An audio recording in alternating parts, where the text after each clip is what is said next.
ವಿಷಯ. ಈಗ CS course ಮಾಡಬೇಕಾದ್ರೆ ಅಲ್ಟಿಮೇಟಾಗಿ ಒಂದು 24 months ಟ್ರೈನಿಂಗ್ ಮಾಡಬೇಕಾಗುತ್ತೆ.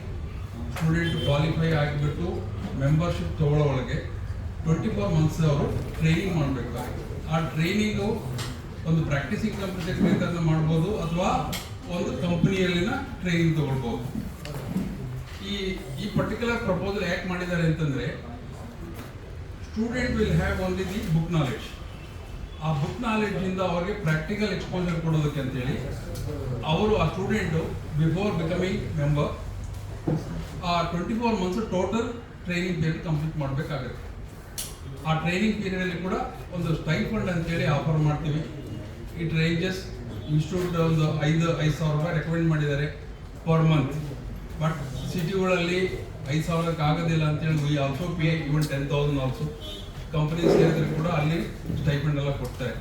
ಸೊ ಪ್ರೆಸಿಡೆಂಟ್ ಹೇಳಿದಾಗೆ ಒಂದು 60-70 ರೂಪಾಯಿ ಅವ್ರು ಖರ್ಚು ಮಾಡಿದರೆ ಕೂಡ ರಿಜಿಸ್ಟ್ರೇಷನ್ಗೆ ಅಥವಾ ಇನ್ವೆಸ್ಟ್ಮೆಂಟ್ ಅಂತ ಕರೆಯೋದು ಖರ್ಚಲ್ಲ. ಈ ಸ್ಟೈಫಂಡ್ ತೊಗೊಂಡ್ಬಿಟ್ಟು ಆ ರಿಜಿಸ್ಟ್ರೇಷನ್ ಫೀಸು, ಎಕ್ಸಾಮ್ ಫೀಸು ಏನು ಕಟ್ಟಿರೋದು ಅದೆಲ್ಲನೂ ಕವರ್ ಆಗುತ್ತೆ. ಪ್ಲಸ್ ಹ್ಯಾಂಡ್ಸ್ ಆನ್ ಎಕ್ಸ್ಪೀರಿಯನ್ಸ್ ಬರುತ್ತೆ. ತುಂಬ ಇಂಪಾರ್ಟೆಂಟ್. ಅವರು ಒಂದ್ಸಲ ಮೆಂಬರ್ ಆದಮೇಲೆ ಈ ಟ್ರೈನಿಂಗ್ ಎಲ್ಲ ಕಂಪ್ಲೀಟ್ ಮಾಡಿ ಅವ್ರು ready for to discharge their the functions as a company secretary as been envisaged in the company side. ಇದು ಒಂದು ಸ್ಟೂಡೆಂಟ್ಸ್ಗೆ ತುಂಬ ಅನುಕೂಲವಾದ ಟ್ರೈನಿಂಗ್ 24 ತಿಂಗಳು ಕೊಡೋದಿದೆ. ಅಂದರೆ ಯಾವ ಕ್ವಾಲಿಫಿಕೇಷನ್ನಿಂದ ಶುರು ಮಾಡಬೇಕಾಗುತ್ತೆ? ಇದು ಆ್ಯಕ್ಚುಲಾಗಿ ಈ ಕೋರ್ಸು ಪ್ರೆಸೆಂಟ್ ಆಗಲೇ ಹೇಳಿದ್ದಾರೆ. ಇಂಟರ್ಮೀಡಿಯೇಟ್ ಅಂದರೆ ಇಲ್ಲಿ PUC ಅಂತ ಕರೀತಾರೆ. PUC ಸೆಕೆಂಡ್ ಇಯರಲ್ಲಿ ಇರುವಾಗಲೇ ಕೋರ್ಸಿಗೆ ರಿಜಿಸ್ಟರ್ ಮಾಡ್ಬೋದು. ಅದು ಒಂದು ಆಪ್ಷನ್ ಇದೆ. ಇಲ್ಲ ಗ್ರ್ಯಾಜುಯೇಷನ್ ಆದಮೇಲೆ ಡೈರೆಕ್ಟಾಗಿ executive level or executive programme ಅಂತಿದೆ, ಅದಕ್ಕೆ ಎನ್ರೋಲ್ ಆಗ್ಬೋದು. ಎಕ್ಸಿಕ್ಯೂಟಿವ್ ಲೆವೆಲ್ ಕ್ಲಿಯರ್ ಮಾಡಿದ ಮೇಲೆ ಪ್ರೊಫೆಷನಲ್ ಪ್ರೋಗ್ರಾಮ್ ಅಂತ ಕರಿತೀವಿ. ಎಕ್ಸಿಕ್ಯೂಟಿವ್ ಲೆವೆಲಲ್ಲಿ 2 ಮಾಡ್ಯೂಲ್ಸ್ ಇದೆ. ಒಂದು ಮಾಡಲಲ್ಲಿ 3 ಪೇಪರ್ ಇದೆ, ಇನ್ನೊಂದು ಮಾಡಲಲ್ಲಿ 4 ಪೇಪರ್ ಇದೆ. ಅದೇ ಥರ ಫೈನಲಲ್ಲಿ 2 ಮಾಡ್ಯೂಲ್ ಇದೆ, 3 ಪೇಪರು ಮತ್ತು 4 ಪೇಪರ್. ಈ ಕಂಪನೀಸ್ ಆ್ಯಕ್ಟ್ ಆಗ್ಬೋದು, ಕ್ಯಾಪಿಟಲ್ ಮಾರ್ಕೆಟ್ಸ್ ಆಗ್ಬೋದು, ಟ್ಯಾಕ್ಸೇಷನ್ ಆಗ್ಬೋದು, ಅಕೌಂಟಿಂಗ್ ಆಗ್ಬೋದು, ಫೈನಾನ್ಸ್ ಮ್ಯಾಟರ್ಸ್ ಆಗ್ಬೋದು, ಲೇಬರ್ ಲಾಸ್ ಎಲ್ಲನೂ ಈ ಸಬ್ಜೆಕ್ಟ್ಸ್ ಎಲ್ಲ ಟೀಚ್ ಮಾಡ್ತಾರೆ. ಈ ಎಕ್ಸಾಮ್ ಪಾಸ್ ಆದಮೇಲೆ ಟ್ರೈನಿಂಗು ತೊಗೊಂಡ್ಬಿಟ್ರೆ they are fit to be employed in corporates. ಈ ಪೊಸಿಷನ್ನು ಬೋರ್ಡ್ ಆಫ್ ಡೈರೆಕ್ಟರ್ಸ್ ಜೊತೆಯಲ್ಲಿ ಕೂತ್ಕೊಂಡು ಅವ್ರಿಗೆ ಬಿಕಾಸ್ ಇಷ್ಟು ಸಬ್ಜೆಕ್ಟ್ಸ್ ಎಲ್ಲ ಹೋದ್ಮೇಲೆ they are competent to guide or advise the board of directors for purpose of compliance governance. ಇನ್ನೊಂದು ಇಂಪಾರ್ಟೆಂಟ್ ವಿಷಯ ಏನಂತಂದರೆ, ನಾವು ಪ್ರಾಕ್ಟೀಸಿಂಗ್ ಕಂಪನಿ ಸೆಕ್ರೆಟರೀಸು ಅಥವಾ ಕಂಪನಿ ಸೆಕ್ರೆಟರೀಸ್ ಎಂಪ್ಲಾಯ್ಮೆಂಟಲ್ಲಿ ನಾವು ಏನೇ ಸರ್ಟಿಫೈ ಮಾಡ್ತೀವಿ ಅಥವಾ ಏನೋ ಒಂದು ರಿಪೋರ್ಟ್ ಕೊಡ್ತೀವಿ, ಆ ಬೇಸಿಸಲ್ಲಿ ಆ ಗೌರ್ಮೆಂಟ್ ನಮ್ಮ ಮೇಲೆ ಡಿಪೆಂಡ್ ಆಗುತ್ತೆ. So this has been certified by a practising company secretary or company secretary employment. So the directly ಆ ಡಾಕ್ಯುಮೆಂಟ್ ಏನು ಫೈಲ್ ಮಾಡ್ತೀವೋ it will be considered as valid most of the cases. So this is one advantage. Because government ಎಲ್ಲ document ನಾವು ಏನು file ಮಾಡಿದ್ರು check ಮಾಡೋದಕ್ಕೆ ಆಗೋದಿಲ್ಲ. ಅದಕ್ಕೆ ನಾವು ಕಂಪನಿ ಸೆಕ್ರೆಟರೀಸು ಪ್ರಾಕ್ಟೀಸಲ್ಲಿ ಇರೋದು ಅಥವಾ ಎಂಪ್ಲಾಯ್ಮೆಂಟ್ ಇರೋದು ನಾವು ಸರ್ಟಿಫೈ ಮಾಡಿದ್ರೆ they rely on us. Government regulators will rely on us. Yes, this has been certified by a professional. So content of the information certificate is up to the mark ಅನ್ನೋ ಒಂದು ಖಂಡಿತವಾಗಲಿ ಕಂಪ್ಲೈನ್ಸ್ಗೆ they take our reports as ಒಂದು coin ಅಂತ ನಾವು ತಗೊಂಡ್ರೆ ಅದರದ್ದು 2 ಮುಖಗಳು, ಒಂದು ಮೆಂಬರ್ಸ್, ಇನ್ನೊಂದು ಸ್ಟೂಡೆಂಟ್ ವಿದ್ಯಾರ್ಥಿಗಳು. ಈಗ ಮೆಂಬರ್ಸ್ ಬಗ್ಗೆ, ನಮ್ಮ ಇನ್ಸ್ಟಿಟ್ಯೂಷನ್ ಬಗ್ಗೆ, ಹೆಂಗೆ ಕೋರ್ಸ್ ಜಾಯ್ನ್ ಆಗಬೇಕು, ಯಾವ ಥರ ನಾವು ಮೆಂಬರ್ಸ್ಗೆ ಡೆವಲಪ್ಮೆಂಟ್ ಅಕಾಡೆಮಿಕ್ ಡೆವಲಪ್ಮೆಂಟ್ ಪ್ರೋಗ್ರಾಮ್ ಮಾಡ್ತೀವಿ, ಅದೆಲ್ಲ ನಮ್ಮ ಪ್ರೆಸಿಡೆಂಟ್ ಧನಂಜಯ ಶುಕ್ಲಾ ಅವರು ಮಾತಾಡಿದ್ದಾರೆ. ಹಾಗೆ ಟ್ರೈನಿಂಗ್ ಬಗ್ಗೆ ಮಾಹಿತಿ ಕೊಟ್ಟಿದ್ದಾರೆ ನಮ್ಮ ದ್ವಾರಕನಾಥ್ ಸರ್.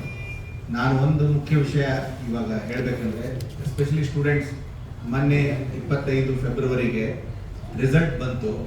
ನಮ್ಮ ಬೆಂಗಳೂರಿಂದ ಹೆಮ್ಮೆಯ ವಿಚಾರ ಅಂದರೆ 3 ಜನ ರ್ಯಾಂಕ್ ಬಂದಿದ್ದಾರೆ. ಎಕ್ಸಿಕ್ಯೂಟಿವ್ ಲೆವೆಲಲ್ಲಿ first rank is bagged by Bengaluru student. His name is Mukund MG. Executive all India first rank ಬಂದಿದ್ದಾರೆ ಬೆಂಗಳೂರಿಂದ. ಇನ್ನೊಬ್ಬರು ಪ್ರೊಫೆಷನಲ್ ಅಲ್ಲಿ ಆಲ್ ಇಂಡಿಯಾ ಸೆಕೆಂಡ್ ರ್ಯಾಂಕ್ ಬಂದಿದ್ದಾರೆ, ಋಷಿ S ಜೈನ್ ಅಂತ ವಿದ್ಯಾರ್ಥಿ.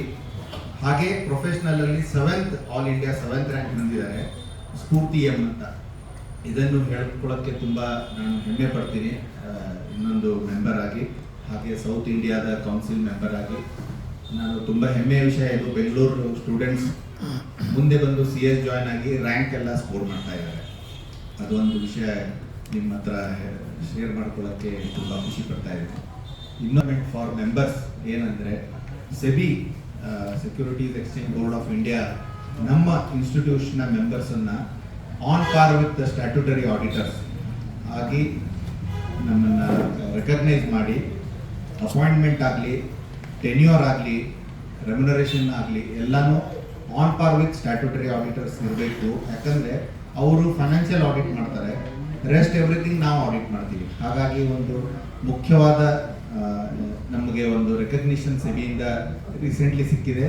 25-26 ಫೈನಾನ್ಷಿಯಲ್ ಇಯರಿಂದ ಎಲ್ಲ ಕಂಪನಿಗಳು ಎಲ್ಲಿ ಸೆಕ್ರೆಟರಿಯಲ್ ಆಡಿಟ್ ಅಪ್ಲಿಕೇಬಲ್ ಆಗುತ್ತೆ ಅವರು 5 ವರ್ಷ ನಮಗೆ ಅಪಾಯಿಂಟ್ ಮಾಡಬೇಕು. ಹಿಂದಿ share holders meeting, general body ಮೀಟಿಂಗಲ್ಲಿ ನಮ್ಮದು ಅಪಾಯಿಂಟ್ಮೆಂಟ್ ಆಗುತ್ತೆ ಇನ್ಮೇಲಿಂದ.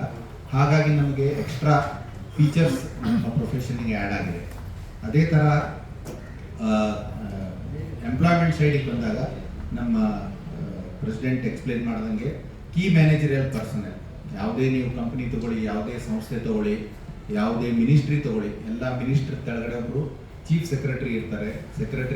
ಅದೇ ಥರ ಎಲ್ಲ ದೊಡ್ಡ ದೊಡ್ಡ ಸಂಸ್ಥೆಗಳಿಗೆ ಕಂಪನಿ ಸೆಕ್ರೆಟರಿ ಇರಲೇಬೇಕು.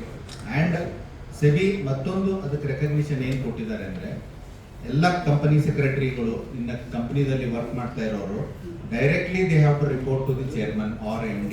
They are 1 level, not less than 1 level below ಇರಲೇಬೇಕು. ಯಾಕಂದರೆ ಅಷ್ಟು ನಮ್ಮ ಕಂಪನಿ ಸೆಕ್ರೆಟರಿಗಳ ಕೊಡುಗೆ. ಯಾಕಂದರೆ ಯಾವುದೇ ಥರದ ಲಾ, ರೆಗ್ಯುಲೇಷನ್ಸ್, ಲೆಜಿಸ್ಲೇಷನ್ ಏನೇ ಬಂದ್ರೂ ಯಾವುದೇ ಕಂಪನಿ ಬಿಸ್ನೆಸ್ ಮಾಡೋದನ್ನು ಆ ಫ್ರೇಮ್ವರ್ಕ್ ಆಫ್ ದಿ ಲಾದಲ್ಲಿ ನಡೆಸ್ಕೊಡುವಂಥದ್ದು ಜವಾಬ್ದಾರಿ ನಮ್ಮ ಶೋಲ್ಡರ್ ಮೇಲಿದೆ. ನಮ್ಮ ಇನ್ಸ್ಟಿಟ್ಯೂಷನ್ ಅದೇ ಥರ ಇಲ್ಲಿವರೆಗೂ ಮಾಡಿಕೊಂಡು ಬರ್ತಾನೆ ಇದೆ. ಸೊ ಹಾಗಾಗಿ ಅದೊಂದು ಒಳ್ಳೆ ನಮಗೆ CS ಧನಂಜಯ ಶುಕ್ಲಾಜಿ ಮತ್ತು ವೈಸ್ ಪ್ರೆಸಿಡೆಂಟ್ CS ಪವನ್ ಚಂದಕ್ ಅವರು ಡೆಲ್ಲಿಯಿಂದ ಬಂದಿದ್ದಾರೆ. ನಂಜುಂಡಯ್ಯ ಮತ್ತು ಅವರ ಇಡೀ ತಂಡದವ್ರಿಗೆ ನಮ್ಮ ಕಡೆಯಿಂದ ನಮಸ್ಕಾರಗಳು ಹಾಗೂ ಧನ್ಯವಾದಗಳು. ಮೊದಲನೇದಾಗಿ ಏನು ಹೇಳಕ್ಕೆ ಇಷ್ಟಪಡ್ತೀನಿ ಅಂದರೆ, ನಾನು ಯಾವಾಗಲೂ ಎಲ್ಲೇ ಹೋದರೂ ಹೇಳೋದು, ಸರಸ್ವತಿ ಇದ್ದರೆ ಲಕ್ಷ್ಮಿ ತಾನಾಗೆ ಒಲಿತಾಳೆ. ಸೊ ಈ ಒಂದು 3-4 ವರ್ಷ ನೀವೆಲ್ಲ ಕಷ್ಟಪಟ್ಟು ಈ ಒಂದು ಪರೀಕ್ಷೆಯನ್ನು ಪಾಸ್ ಮಾಡಿದ್ರೆ ನಿಮಗೆ ಇಡೀ ಜೀವನ ನೀವು ಸಂತೋಷದಿಂದ ಮತ್ತು ಅದರಲ್ಲಿ ಚೆನ್ನಾಗಿ ದುಡಿಮೆ ಆಗುತ್ತೆ.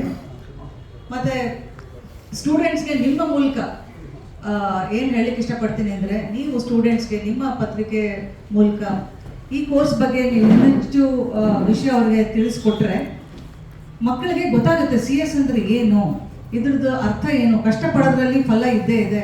ನಾನು 3-4 ವರ್ಷ ಕಷ್ಟಪಟ್ಟರೆ ನನಗೆ ಇಷ್ಟು ಸಂಬಳ ಬರುತ್ತೆ, ಈ ಒಂದು ಪೊಸಿಷನಲ್ಲಿ ಇರ್ತೀನಿ, ಒಂದು ಘನತೆ ಗೌರವದಿಂದ ನಾನು ಬಾಳ್ಬೋದು ಅನ್ನೋದು ಒಂದು ಧೈರ್ಯ ತುಂಬೋದಕ್ಕೆ ನಿಮ್ಮ ಸಹಾಯನೂ ಭಾಳ ಬೇಕಾಗುತ್ತೆ.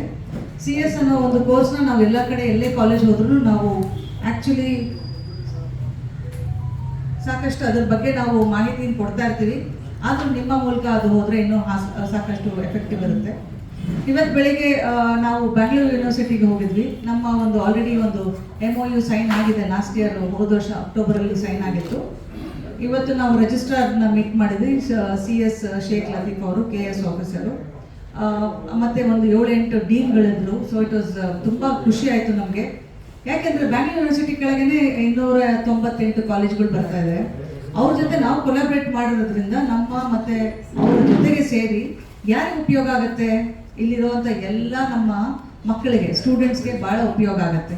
ಅವ್ರು ಈ ಕೋರ್ಸ್ ಬಗ್ಗೆ ತಿಳ್ಕೊಬೋದು. ನಾವು ಅಲ್ಲಿರೋ ಬ್ಯಾಂಗ್ಳೂರು ಯೂನಿವರ್ಸಿಟಿಲಿರುವಂಥ ಸ್ಟೂಡೆಂಟ್ಸ್ಗೆ ನಾವು ಸಾಕಷ್ಟು ಸಲಹೆ ಮತ್ತು ಒಂದು ಸೌಕರ್ಯಗಳನ್ನ ಕೊಡ್ಬೋದು, ಫೆಸಿಲಿಟೀಸ್ ಕೊಡ್ಬೋದು, ಗೈಡೆನ್ಸ್ ಕೊಡ್ಬೋದು, ಕರಿಯರ್ ಗೈಡೆನ್ಸ್ ಕೊಡ್ಬೋದು.